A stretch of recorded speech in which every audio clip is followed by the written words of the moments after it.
Hello and welcome to Future Tech Talk episode 47, I think it is. I could be wrong about that. And do you know what really grinds my gears? The direction that Midjourney is taking. And I know that might sound a little conceited considering I have a whole channel focused on Midjourney, but I don't think Midjourney's progress bothers me from a selfish point of view. You might disagree with that. I think it comes more from I'm not mad, I'm just disappointed. Sort of like when you have your favorite sports team underachieve in the playoffs every year, like the Toronto Maple Leafs. It's just a knife to the heart. And one of the reasons I say I'm a little disappointed in Midjourney is because they talked a lot last year, in like the final 4 months of the year, about changing their process and changing their approach to development, specifically in terms of a date-based release cycle versus a feature-based release cycle. They were doing the feature thing for a long time, and that meant certain versions of Midjourney or certain updates would take a longer time just because they were waiting for every single feature that they wanted to include to be done before releasing the update. Okay, that's fine. That's one way of approaching your business. They acknowledge that maybe that wasn't the best way of running one of these new sort of AI companies. And the alternative would be a date-based release cycle where you push an update at a certain date, no matter what you have finished, and you just work on it from there. And that did seem to be their attitude for this coming year. But it's been 4 months since version 6 came out, and we haven't seen 6.1. They've been giving us updates on it that different things are working, but it hasn't really come together. And they've also been talking about model personalization for a while now. Basically, if you were to type a simple prompt like a dog, right now Midjourney would create the same dog for everybody that prompts that. Like, it would look the same, similar.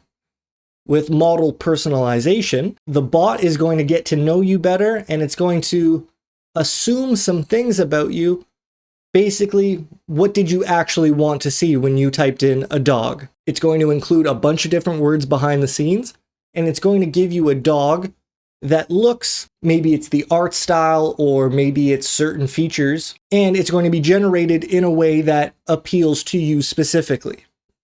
Pretty powerful stuff. Apparently, maybe around 50% of the time, their team was really happy with it, but then there were some people who weren't happy with it, and they've just decided not to release it until everybody is happy with it. And I think that's sort of the frustration that, like, you're never going to please everybody. And obviously, I don't know what's going on behind the scenes. I don't know how badly it appeared for those people that they would object to a full release. Like, I don't really know what's going on. However, if they didn't spend the last part of 2023 talking about releasing things regardless of the perceived quality, I'd be like, yeah, whatever. But they seem to really believe that releasing stuff more often was the right answer. And now it's been 4 months and not only are we not getting updates, and that's fine.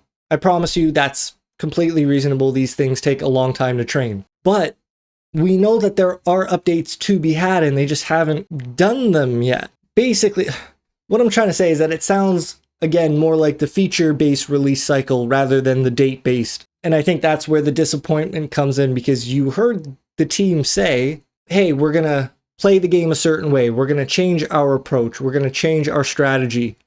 And then they just don't. I don't know. I want what's best for the company. I don't know why I'm frustrated. No, I've been very, very patient with AI progress, because I think they deserve it. This stuff is difficult. I don't know how to do it myself, and I think it's a blessing that we get to use this technology. Maybe if we didn't hear from the CEO every week during office hours, I'd feel a little differently. I'm sure I would. But when you're given a glimpse into their thought process, I think it just becomes like natural to critique certain things that you hear, more so when there is a discrepancy between their words and their actions. This is the same thing I was frustrated with OpenAI about. They talk about being an iterative company, yet they don't push iterative updates. Apparently we're going to see something in a couple of days. I don't really know what that is. Cool, whatever. But for the past 12 months, I don't know. I don't know what's going on. And you know what?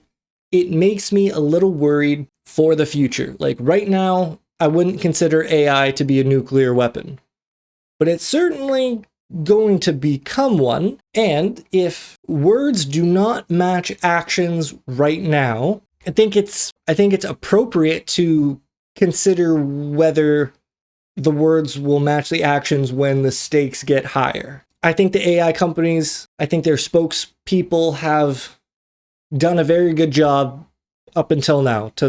From inception till now, I think the messaging has been pretty clear, but there's always been skeptics. There are tons of people who do not trust these Californian men. You're not trying to judge them, but I think the Silicon Valley people are definitely judged by other parts of the world. And I wanted to give these guys the benefit of the doubt. But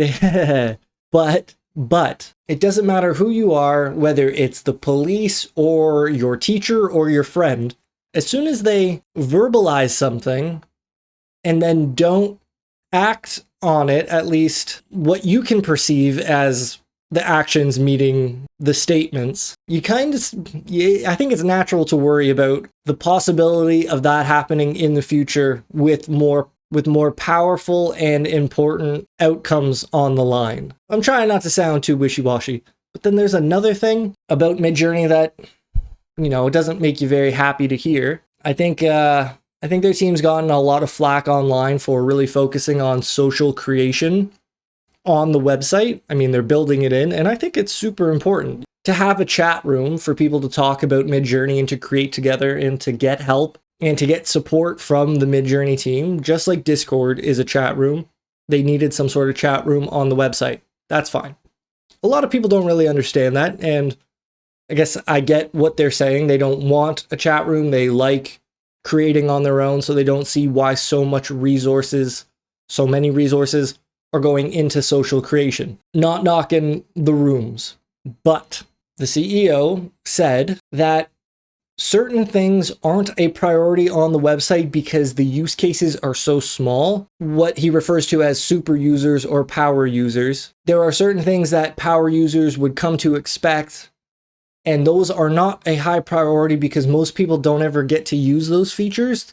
And I kind of get that you really want to focus on new users and you want to make their experience so good that they become power users. But one of those things that isn't available on the website right now is the ability to set shortcuts. And if you're typing a lot of prompts, maybe this is why it's a power user thing. If you're typing a lot of prompts and you're using different aspect ratios all the time, maybe you're creating vertical, but then you want to create a bunch in square, and then maybe you want a bunch of landscapes.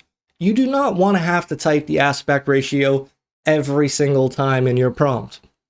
So on Discord, you can create shortcuts where you can type -- wide, or the best part is you can name the shortcut anything you want. So if you wanted a landscape ratio, you can set and type in a shortcut so that a landscape ratio appears every time. That is not possible to do on the website. And hearing the CEO of Midjourney say that that's not important, disappointing is the right word, because it is so important. I've been teaching people how to use Midjourney for 19 months now, something like that. That's one of the first things I teach. Hey, you're going to be, especially with aspect ratios, because the framing changes everything in the composition. I'm hey, you're going to be experimenting with this a lot. Here's how to do it way faster. It's so important because it makes the process more fun. If you had a drawing tablet and you're creating a scene, I'm pretty sure you're going to set shortcuts either on the pen or on the tablet to change colors between certain colors or between brushes. You don't want to have to go into the menu every single time in order to change the brush you want. You'd want it at the click of a button. The crazier thing is that what if you couldn't set shortcuts on your drawing tablet? What if you couldn't set shortcuts on your keyboard? Shortcuts are so important, and I don't want this to sound like I'm complaining. It's much more like being a fan of your favorite team, and you're seeing the coach put the same lines out over and over again. And you're what are you doing? It's not working. Okay, maybe that's not the best metaphor or analogy, but I still, I struggle when I hear the CEO say straight up, like, this is not a priority for us because it doesn't affect most people. When I think it's sort of a circular argument that if you made it a priority, if you chose it to be a priority, it would then become useful for everybody. I remember David, the CEO, would say this about writing long prompts. This was like, I think in the transition from version 5 to version 6.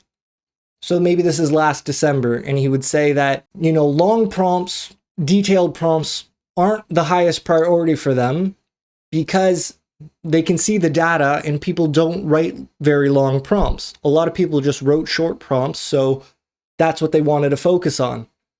And I remember thinking, I'm like, I don't know the right way to explain this, but it's like confusing the symptom for the cause. Something like that, where I wish I could have said to him that, people aren't writing long prompts because they see that it doesn't work. So you wouldn't keep writing long prompts once you try it once and you're like, oh, the details get blurred together. And again, it's just, I'm worried that some of the features that power users use a lot, if they were focused on more and maybe made a little more accessible in some way, then new users would see how important they are and how it is a path to becoming a power user. He talks a lot about wanting to get people from making 100 images to 1,000. Like, shortcuts is the answer. Like, when you sign on, maybe the first 10 times you sign on to Midjourney, I'm thinking that maybe the first time you sign on, there should be a quick tooltip that points you to the prompt box and says, go nuts. The second time, maybe no tooltip. The third time, and the sixth time, and maybe the seventh or eighth time, you get a little tooltip pop-up that points out the ability to create shortcuts. Like, hey, you should use this for aspect ratios and maybe different parameters. Like, you can get pretty creative with your shortcuts. And I think just like a quick round of reinforcement would really help people get from writing 10 prompts to writing 100 to writing 1,000. You have to smooth that step. You have to reduce the friction. And I think creating shortcuts for parameters like aspect ratios is such a giant piece of the puzzle, and you can't do it on the website. You need to use Discord. The shortcuts work on the website, but you can't create them on the website.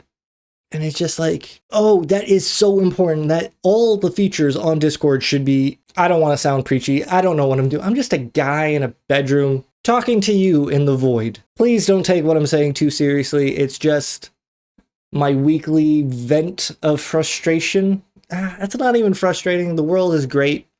Life is great. I'm happy that we share a common interest enough for you to listen to my ramblings. Cheers to that. In other news, we had our softball season start the other night. Lost the first game. We were down 10-1 going into the last inning. Our bats were not, they didn't start on time. But then we scored a couple runs, whatever. We lost 10-4.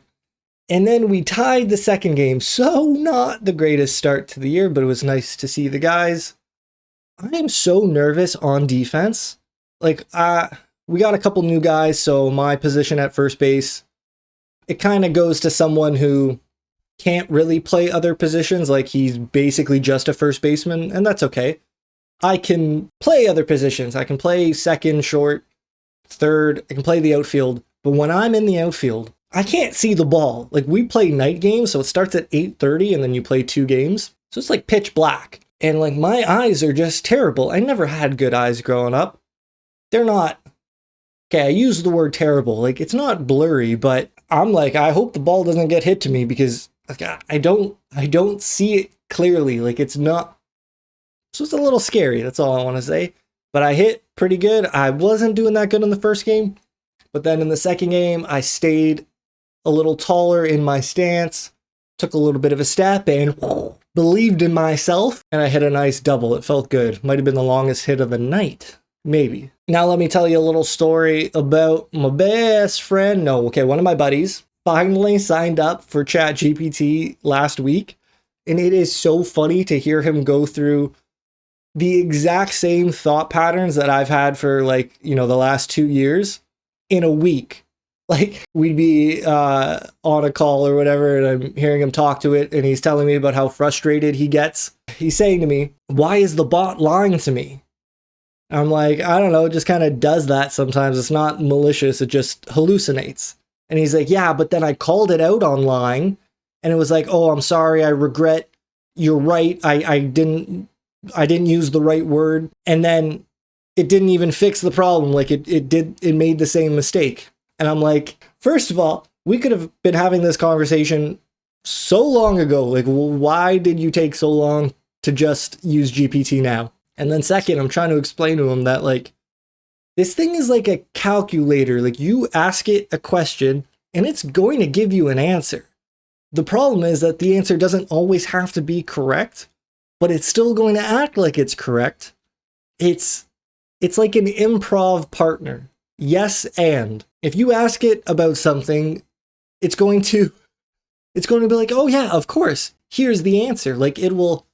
One of the problems he's finding is that he'll give it a passage of text, and then I think he asked for like a specific quote, or maybe just a quote that exemplified a certain attribute, and it pulled a quote for him, but the quote didn't exist. Like, it just made it up. And I'm like, yeah, man, you have to double check everything. GPT is going to be like, oh yeah, you want that? Like, here it is. Well, it's like, it doesn't have to be true. But the other thing is that he was using 3.5 for a lot of those complaints. And I'm like, yeah, you really got to try number 4. Like, you're complaining about a 14-year-old when its 17-year-old brother is willing to do the work for you and it's better.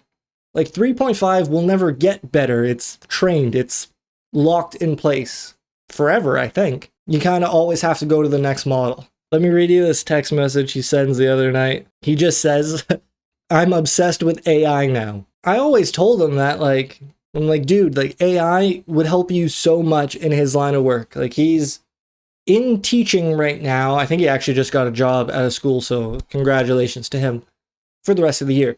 But he does a lot of online tutoring, and I'm trying to explain to him that, like, well, when he explains what he does in a lesson, I'm like, oh my God, just get GPT to write a quick short story involving these 3 concepts that has this type of lesson at the end. And then, like, write 3 short answer questions and a few multiple choice. Like, his workflow has just like skyrocketed with GPT. And I talk to this guy all the time, and I've been telling him about this stuff for over a year, and he finally started using it the other day. And I just want to say that, like, that experience of seeing him see the light, if you could zoom out on Earth or North America or whatever, I think you'd see sparks and pockets of these lights going off every day. As soon as someone new starts using it, it's the obvious answer. It's like, oh, why haven't I been doing this all along? Like, exactly.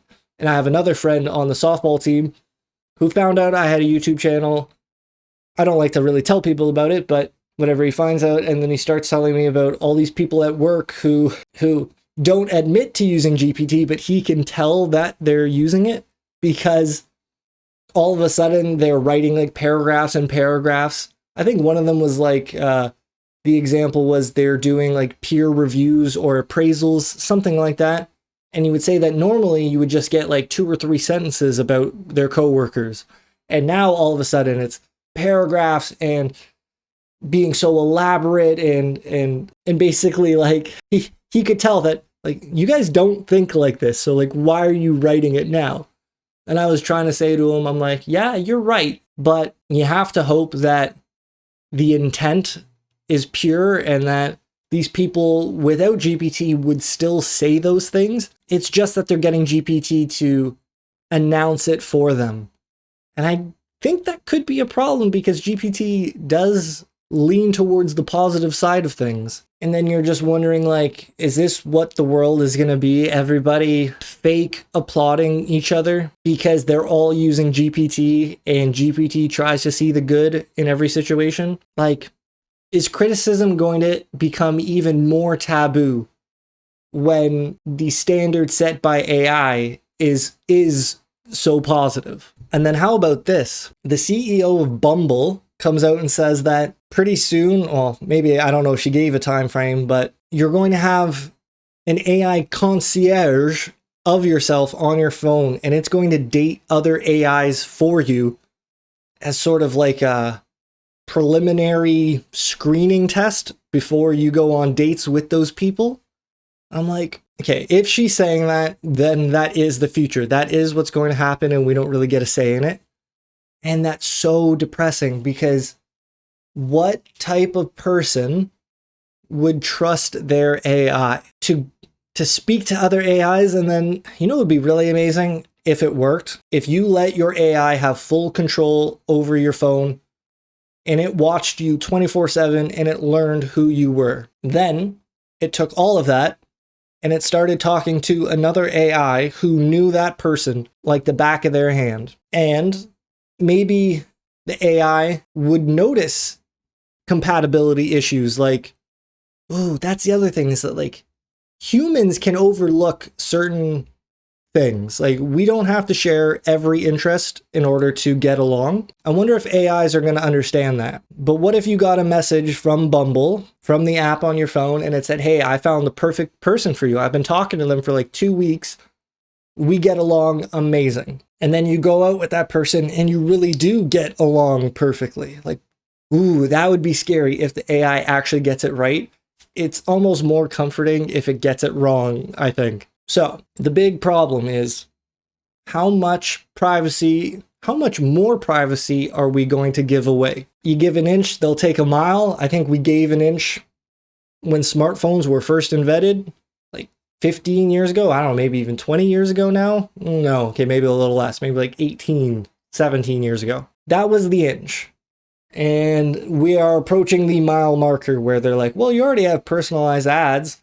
You already let all of these apps have access to your microphone and your photo albums, and you have TikTok on your phone. Do you have any idea what the governments know about you? We already let them do that. So if Siri, or I don't know, pick another AI, was like, hey, can I have a little bit more access? And I promise you, I'll learn everything about you, and I'll take care of so many things for you, like finding a date. I think there's certain pockets of people who will sign up for that, no problem. Like, they won't even think about it. There will be some people who hesitate, and there will be some people who never engage with it at all. The problem is that there are pockets of people who will not hesitate, and they'll go face first into the future. Those people are going to drag everybody else with them. And I don't necessarily blame them. If you're a really busy person, maybe you work 12-hour days and weekends and you don't have time for dating, you don't have time for talking stages, maybe you're really judgmental, maybe you'll let the AI do all of that work for you, like a real personal assistant, and maybe you'll be okay with the results. But here's what I'm thinking right now. Will the AI that learns from us, all of our inputs, all of our viewing habits, how long we stare at something for on our phone, is it going to mimic us, or is it going to be an ambassador for us? Like, if you're a really judgmental person, is the AI going to be as judgmental as you are when it's talking to other AIs? Or is it going to say like, oh, on behalf of the king, and then be cordial and non-judgmental and like be artificial about it? It'll know that you don't like certain things, but it's not going to hold it against other AIs. I'm assuming that's how it would work, but that's really interesting. Like, I've talked about this before, that, everyone wants AI aligned with our values, but society is messed up in a lot of ways. Like, are we sure we want it to have our values? And whose values am I talking about? Mine or the collective? So, do we want our AI concierge?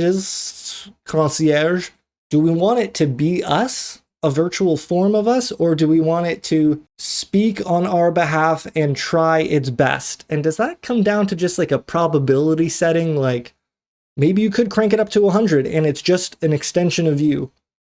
Or maybe you lower it to 70% where it's going to find you targeted ads for things you want. Like, hey, maybe there's a deal on softball bats at this really weird online marketplace that I would never go to personally. Or do you lower it to 40% or 30% so it knows I like softball, but it's never going to like bring that up on one of these AI dates or Like, it's never going to assume that softball makes up my personality.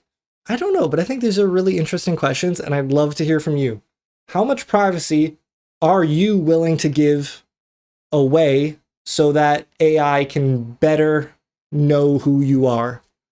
Please let me know, because this future is so weird. It all makes me very uncomfortable. And once again, I'm grateful that we're sharing this experience together. I hope you're doing well. Take care, and I'll see you next time. Peace.